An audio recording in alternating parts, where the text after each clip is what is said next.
Everyone, मैं रोहित गुप्ता स्वागत करता हूं आप सभी का एक बार फिर हमारे ग्रुप के इस नए वीडियो में। तो जैसा कि आप सभी को पता ही है, हमारे ग्रुप परिवर्तन एक नई सोच ने पैंस ट्यूटोरियल नाम से एफबी पे एक नई पेज की शुरुआत की है, जिसके थ्रू हम गाइड करते हैं उन बच्चों को जिन्हें क्लास 10th के बाद अपना स्ट्रीम चूज करने में प्रॉब्लम होता है। मीन्स डिफरेंट स्ट्रीम्स को देख के वो कंफ्यूज हो जाते हैं। And same condition 12th and bachelors के बाद भी काफ़ी स्टूडेंट्स के साथ देखा जाता है, जिन्हें अपने करियर चूज करने में काफी हद तक प्रॉब्लम होती है। मीन्स वो डिफरेंट फील्ड्स को भी देख के कंफ्यूज हो जाते हैं। तो आज की इस वीडियो में मैं बात करने वाला हूँ कॉमर्स स्ट्रीम के बारे में, एंड आई होप ये वीडियो आप सबके लिए यूजफुल रहे। चलिए शुरू करते हैं।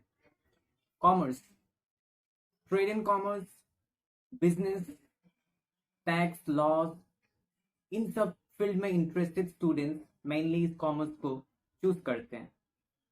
अभी कुछ स्टूडेंट्स के साथ हमने देखा है इस चीज को कि उन्हें पता तो होता है कि मुझे कॉमर्स लेना है, कॉमर्स के थ्रू मुझे आगे बढ़ना है, बट एचएस में मुझे कौन से सब्जेक्ट्स मिलेंगे, बैचलर्स में कौन से सब्जेक्ट्स मिलेंगे, इनका आइडिया उन लोगों के पास नहीं रहता है। एक्चुअल उन लोगों के पास एक प्रॉपर गाइड नहीं होता है, कोई उन्हें गाइड करने वाला नहीं होता है।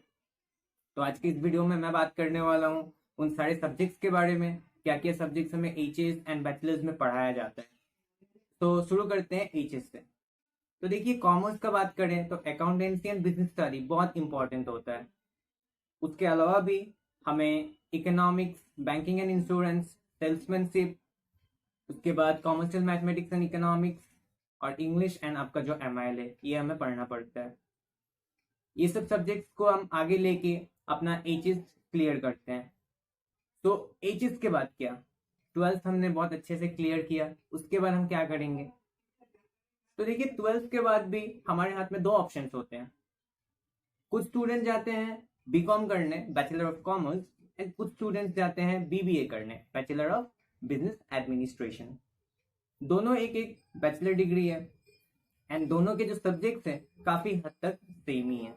दोनों में हमें एंटरप्रेन्योरशिप डेवलपमेंट, अकाउंट्स के different part, financial accounting, cost accounting, management accounting, direct tax, indirect tax, company and business related laws, ये सारी चीजें हमें बैचलर डिग्रीज में पढ़ाया जाता है। एंड इन सब चीजों का कॉन्सेप्ट हमें रहना बहुत जरूरी है, क्योंकि आगे हम जो जिस फील्ड में भी काम करना चाहें, उस फील्ड के लिए इन सब चीजों का बेसिक नॉलेज होना बहुत जरूरी है। तो अब हमने बैचलर डिग्री भी बहुत अच्छे से क्लियर किया, बट बैचलर्स के बाद क्या। मेनली तो प्रॉब्लम बैचलर्स के बाद ही होता है, हम अपना करियर कहाँ जमाएं, किस फील्ड को लेके हम आगे बढ़े, किस फील्ड में हम अपना करियर बना सकते हैं। तो देखिए, बैचलर्स के बाद भी मीन्स जो स्टूडेंट्स का एम होता है कि वो टीचिंग लाइन में जाए, उन्हें फ्यूचर में टीचर बनना होता है, तो वो क्या करते हैं, अपना बैचलर डिग्री के बाद में अपना मास्टर डिग्री कंप्लीट करते हैं, मास्टर डिग्री के बाद में एमफिल पीएचडी करते हैं, देन उसके बाद में वो एक बढ़िया सा कॉलेज में या स्कूल में अप्लाई कर सकते हैं टीचर के लिए। ये तो हो गया टीचर का बात। बाकी बच्चों का क्या। कुछ स्टूडेंट्स होते हैं जो एमबीए में आगे बढ़ते हैं। तो देखिए, एमबीए भी एक बहुत बड़ा फील्ड है।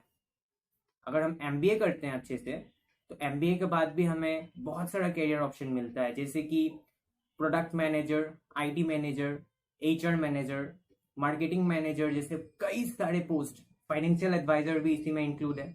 ऐसे बहुत सारे पोस्ट हमें एमबीए के बाद मिलता है। ओके, देन उसके बाद हम बात करते हैं अब बैचलर्स के बाद, और 3 तरीके का प्रोफेशनल कोर्स होता है, जिनमें से एक के बारे में सबको पता होता है, लेकिन बाकी 2 के बारे में बहुत कम जन ही जानते हैं। जी हाँ, मैं बात कर रहा हूँ सीए, सीएस एंड सीएमए के बारे में। तो सीए के बारे में सबको पता है, चार्टर्ड अकाउंटेंट, एक प्रोफेशनल कोर्स है, बहुत बड़ा प्रोफेशनल कोर्स है। देन सीएस एंड सीएमए, ये दोनों भी एक बहुत बड़ा प्रोफेशनल कोर्स है।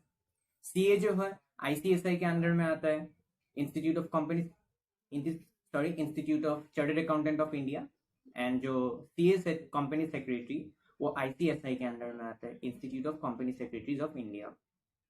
दोनों ही बहुत बड़ा बड़ा प्रोफेशनल कोर्स है।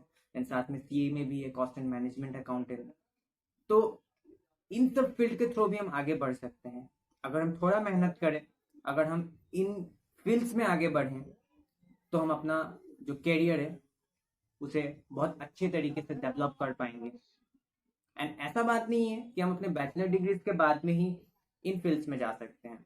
नहीं, हम एचएस के बाद में डायरेक्टली हम सीएस जैसे प्रोफेशनल कोर्स के लिए अप्लाई कर सकते हैं। लेकिन अगर हम अपना बैचलर डिग्री क्लियर करने के बाद में अगर ऐसा फील्ड्स में जाए तो कई हद तक बहुत बेटर होता है, क्योंकि बैचलर डिग्रीज में जो हमें पढ़ाया जाता है, जो सब्जेक्ट, उसका नॉलेज होना हमारे पास बहुत ज़रूरी है। तो ये तो थे आज के बीकॉम के बाद हम किस प्रोफेशनल कोर्स में जा सकते हैं, इसके बारे में मैंने बात किया आप लोगों के पास। एंड 3 मेनली प्रोफेशनल कोर्स के बारे में, CS एंड CMA।